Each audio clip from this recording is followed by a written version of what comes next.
They're known as upper respiratory infections, and it's a virus confined to the upper respiratory tract. If it does move down into the lower respiratory system, it then becomes a lower respiratory infection, right? And then basic common signs for all of these respiratory infections: fever, coughing, malaise, and dyspnea, difficulty breathing, all right? Viral respiratory, specifically nasal congestion, sore throat, and symptoms of the common cold or the flu. All right? Everyone get a pretty decent understanding with that. Treatments, freaking, gonna give them O2 administration. If they're calling you for a cold, man, try and, God bless, don't give them the Bramlett stare of disapproval. I have a horrible habit with that, but that's the big thing. Treatment, O2 administration, transport, right? With these viral infections, they can go down to anything else too. Pertussis, all right, is the next big one, or what's pertussis also known as? Whooping cough. Whooping cough. All right, you get the whoop whoop in your test question, probably gonna be pertussis. All right. The thing with pertussis is for 2 weeks before, you normally have the same signs and symptoms of a viral respiratory infection, right? You're going to have, generalized malaise, and then after that 2 weeks, you're going to start having the onsets of the hallmark symptoms for pertussis.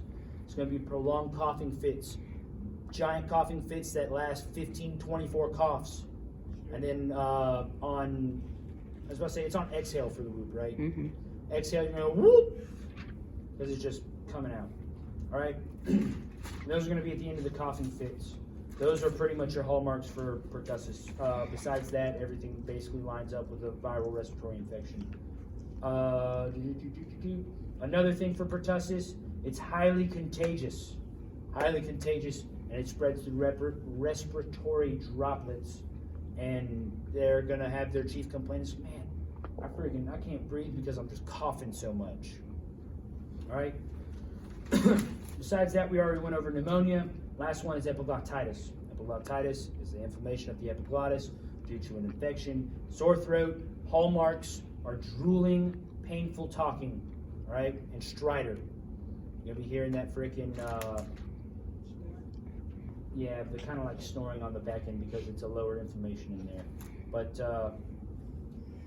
yeah, those guys, they're a little bit rough. What you can do is you can administer O2 through a non-rebreather, hopefully if they're breathing right. If you have to bag them slow. CPAP, no go for epiglottitis. Epiglottitis will basically block off, especially when it's really bad onsets. And what happens is you'll introduce CPAP. CPAP will push at too much of a pressure and cause gastroinflation. Gastroinflation will lead to puking. Would they need an airway with epiglottitis? No, not necessarily, because you're not going to be able to get an airway down low enough. If you could do a laryngoscope or an intubation, they might do that, but it's also going to fuck everything up. Yeah, we ain't learned that yet. O2, high flow, non-rebreather, nasal cannula, whatever you can get them to wear. BVM them if you have to, if you absolutely have to, and do it slow, and then fucking head on out. Anxiety, tripod position, cyanosis, same freaking borderline symptoms, pretty much everything else. All right. Then we're going to get into our, what I'm calling our specialty, or our other respiratory emergencies. This includes pulmonary edema, pulmonary embolism, spontaneous pneumothorax, hyperventilation syndrome, cystic fibrosis, and poisonous exposures. All right, the big ones out of these are pulmonary edema and pulmonary embolism, because they can either show signs towards a cardiogenic emergency or be centralized and localized to breathing, to respiratory emergencies. All right, common signs and symptoms. This is kind of a short list. Each one has their own little hallmarks, but it's going to be tachycardia, tachypnea, shortness of breath, and difficulty breathing. They're going to be big ones. Pulmonary edema. You have two sections of pulmonary edema. You have cardiac pulmonary edema and non-cardiac pulmonary edema. Cardiac pulmonary edema is a direct tie to cardiogenic emergencies, pump failure causing backup of fluid. All right, you know that if there's a backup of fluid in the heart and something's wrong with the heart pump, then that becomes a major priority also. Non-cardiac pulmonary edema is caused by ARDS, which is Damn, did I really not write down what ARDS fucking stood for? What's ARDS stand for, Geraldo? ARDS. Acute respiratory distress Distress syndrome? Okay, thank you. You look at the picture. Fuck. All right, Yeah, look. non-cardiac can be non-cardiac can be caused by trauma and both aspiration pneumonia and pneumonia. The trauma cause you're gonna have with it is freaking someone gets busted in their mouth, they go unconscious, they aspirate on the blood, causes that. You get hit in the chest, capillaries bust next to the alveoli, not causing a backup from the heart, but leaking into it through that. All that good yada yada. Specific signs and symptoms.